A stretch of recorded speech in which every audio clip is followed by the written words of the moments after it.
తెలంగాణ చరిత్రను అర్థం చేసుకోవాలంటే మనం ఖచ్చితంగా తెలుసుకోవాల్సిన ఒక సంఘర్షణ ఉంది.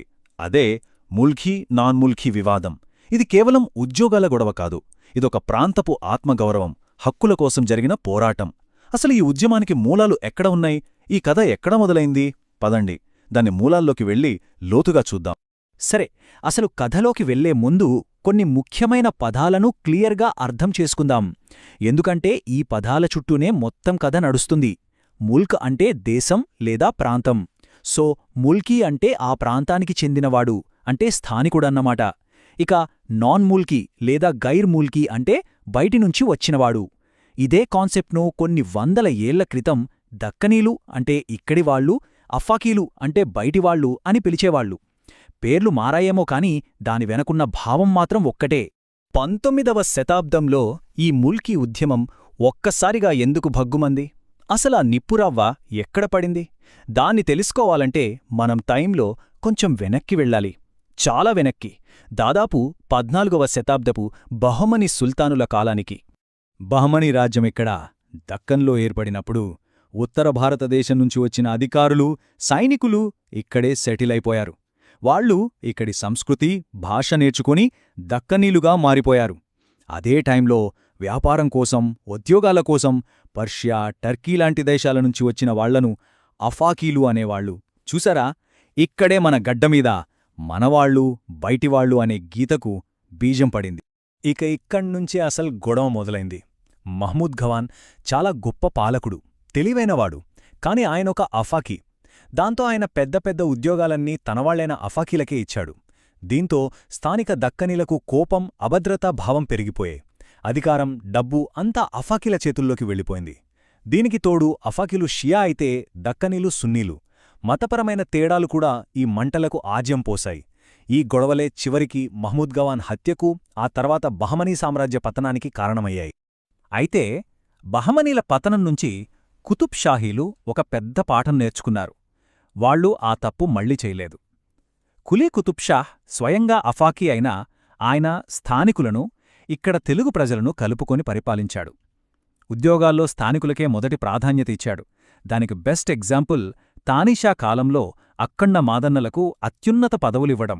అందుకే చూడండి, గోల్కొండ రాజ్యంలో దాదాపు 200 ఏళ్లపాటు ప్రశాంతంగా, సామరస్యంగా ఉంది.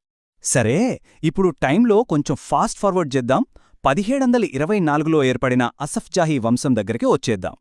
కుతుబ్షాహీల కాలంలో చల్లారిన ఈ లోకల్ నాన్ లోకల్ నిప్పు సాలార్జంగ్ సంస్కరణల తర్వాత ఒక అగ్నిపర్వతంలా ఎలా పేలిందో ఇప్పుడు చూద్దాం. ఈ సంవత్సరం చాలా చాలా ముఖ్యం. 1853. అప్పటికే హైదరాబాద్ రాజ్యం అప్పుల్లో కూరుకుపోయి పరిపాలన మొత్తం పడిపోయింది. ఇలాంటి టైంలో 5వ నిజాం మొదటి సాలార్ జంగ్ను ప్రధానమంత్రిగా, అంటే దివాన్గా నియమించాడు. రాజ్యాన్ని బాగుచేసి ఆధునీకరించడానికి సాలార్జంగ్ భారీ సంస్కరణలు స్టార్ట్ చేశాడు. కాని ఇక్కడే మనకొక డౌటొస్తుంది. హైదరాబాద్ రాష్ట్రాన్ని బాగుచెయ్యాలనుకుంటే స్థానికులకు అవకాశాలు ఇవ్వాలి కదా. మరి సాలార్జంగ్ ఎందుకు బయటివాళ్ల మీద, అంటే నాన్ ముల్కీల మీద అంతగా ఆధారపడాల్సొచ్చింది? దాని కారణం అదొక రకంగా చారిత్రక అవసరమన్నమాట. సాలార్జంగ్ కొత్త రెవెన్యూ, పోలీస్, న్యాయ వ్యవస్థలను తీసుకురావాలనుకున్నాడు. వాటిని నడపాలంటే ఇంగ్లీష్ చదువు, బ్రిటిష్ పరిపాలనలో అనుభవం ఉన్నవాళ్లు కావాలి. కాని అప్పట్లో మన దగ్గర అలాంటివాళ్లు చాలా తక్కువ. అందుకే తప్పనిసరి పరిస్థితుల్లో ఉత్తర భారతదేశం నుంచి, ముఖ్యంగా అలీగఢ్ యూనివర్సిటీ నుంచి చదువుకున్న వాళ్లను తీసుకురావాల్సి వచ్చింది. కాని ఇక్కడే సాలార్జంగ్ వేసిన ప్లాన్ బెడిసి కొట్టింది. ఆయన ఏమనుకున్నాడంటే, ఈ బయటివాళ్లు వచ్చి మనవాళ్లకు ట్రైనింగిచ్చి సిస్టమ్ను సెట్ చేసి తిరిగి వాళ్ల ఊళ్లకు వెళ్ళిపోతారని. కాని అలా జరగలేదు. వాళ్లు ఇక్కడే ఉండిపోయారు, ఇక్కడే పాతుకుపోయారు. దీంతో ఒకదాని తర్వాత ఒకటి సమస్యలు మొదలయ్యాయి. వచ్చిన నాన్ ముల్కీలు తమ అధికారాన్ని అడ్డం పెట్టుకుని వాళ్ల బంధువులను, స్నేహితులను పిలిపించి ఉద్యోగాల్లో పెట్టేశారు. వాళ్లకు జీతాలు ఎక్కువ, మన ముల్కీలకు తక్కువ. ఇక అంతే, మనవాళ్లు మన సొంత గడ్డమీదే 2వ తరగతి పౌరులుగా మారిపోయారు. ఇది ముల్కీలలో తీవ్రమైన ఆగ్రహాన్ని, అసంతృప్తిని రగిలించింది. ఈ టెన్షన్ రోజురోజుకూ పెరిగిపోతుండటంతో ప్రభుత్వం దీనిపై దృష్టి పెట్టక తప్పలేదు. అయితే ఇక్కడొక ట్విస్టేంటంటే, ఈ సమస్యను పరిష్కరించడానికి ముందుకొచ్చింది కూడా మరెవరో కాదు, స్వయంగా సాలార్జంగే. పరిస్థితి చేజారిపోతోందని గ్రహించిన సాలార్ జంగ్ తనే తీసుకొచ్చిన నాన్ ముల్కీల పవర్ తగ్గించడానికి కొన్ని కఠినమైన రూల్స్ పెట్టాడు. వాళ్లను ఆర్మీ పదవులకు దూరం పెట్టాడు, వాళ్లకు జాగీర్లివ్వకుండా ఆపేశాడు. అంటే సమస్యను సృష్టించిన వ్యక్తే దాన్ని సరిదిద్దడానికి ప్రయత్నించడమన్నమాట. ఈ ఒక్క మాట చాలు ఈ గొడవ కేవలం ఉద్యోగాలది కాదని అర్థం చేసుకోవడానికి. ఇది సంస్కృతుల మధ్య జరిగిన పోరాటం.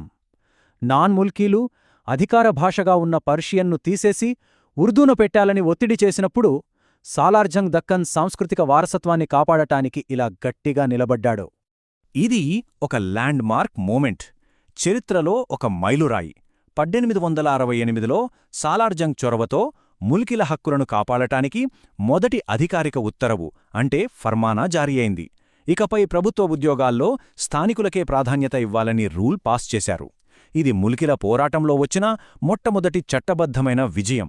అయితే సాలార్జంగ్ చనిపోయాక పరిస్థితులు మళ్లీ తలకిందులయ్యాయి. అతని కొడుకు సాలార్జంగ్ నాన్ ముల్కీల వైపు నిలబడ్డాడు. 1884లో పర్షియన్ను తీసేసి ఉర్దూను అధికార భాషగా మార్చడం ముల్కీలకు పెద్ద దెబ్బ. ఇక ఓపిక నశించి ముల్కీలు తమ బాధనంతా ఒక ముల్కీ పత్రంలో రాసి నేరుగా 6వ నిజాంకు ఇచ్చారు. దాని ఫలితమే 1886లో అసలు ఎవరు ముల్కీ, ఎవరు నాన్ ముల్కీ అని తేల్చడానికి మొట్టమొదటిసారిగా సివిల్ లిస్ట్ తయారు చేయాలనే ఆర్డర్ వచ్చింది. సరే, ఇంత కథ నడిచింది కదా, మరి ఈ సుదీర్ఘ చరిత్ర నుంచి మనం గ్రహించాల్సిన కీలకమైన విషయాలేంటో ఒక్కసారి క్విక్గా చూద్దాం. ఈ టేబుల్ చూస్తే మనకు మొత్తం కథ క్లియర్గా అర్థమవుతుంది. బహమనీలు బయటివాళ్లకి ప్రాధాన్యత ఇచ్చి పతనమయ్యారు. కుతుబ్షాహీలు స్థానికులను గౌరవించి రాజ్యాన్ని నిలబెట్టుకున్నారు. ఇక అసఫ్జాహీల టైంలో సాలార్జంగ్ సంస్కరణలు ఒకవైపు మంచి చేసినా మరోవైపు ఈ ముల్కీ నాన్ ముల్కీ గొడవను తారస్థాయికి తీసుకెళ్లాయి.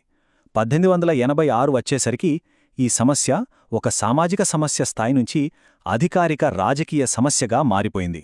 మనమిప్పటిదాకా చూసిన ఈ సంఘటనలు 1886తో ఆగిపోలేదు.